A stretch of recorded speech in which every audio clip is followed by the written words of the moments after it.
کردو کرم مرشد محترم. لیکن اب وہ شرط نہیں تھی نیک ہو عابد ہو زاہد ہو، شرط یہ مرتے وقت جس کا کلمہ ہوتا ہے، یہ شرط ہے نا جی. اور یہ جن کے یہ دل اللہ اللہ میں لگ جاتے ہیں وہ مر بھی رہے ہوتے ہیں اللہ اللہ کر کر، حتیٰ کہ وہ مر بھی جاتے ہیں 1.5 سیکنڈ کے بعد، مرنے کے 1.5 سیکنڈ کے بعد یہ دل کی دھڑکن بند ہوتی ہے.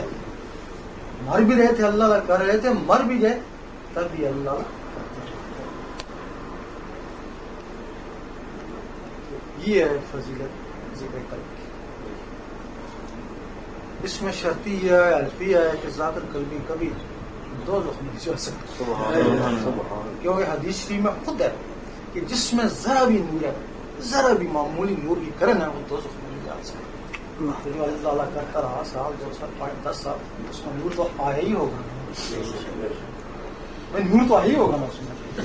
اب رہا سوال اس میں نور بھی آیا لیکن اس کا نقص پاک نہیں ہوا، اس سے غلطیاں بھی ہوئی.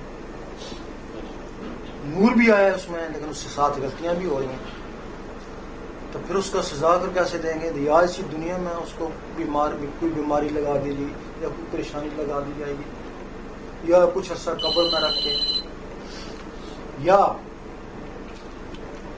کچھ عرصہ قبر میں رکھ کے، پھر بھی اگر اس کی غلطیاں زیادہ ہیں تو پھر دوزخ تو لے کے جانا نہیں ہے اس کو، پھر اس کو بحشت میں لے جائیں گے، بحشت میں اس کو سزا دیں گے. بحشت میں سزا سے تمہاری ٹانگیں باندھ ہے، بازو باندھ ہے،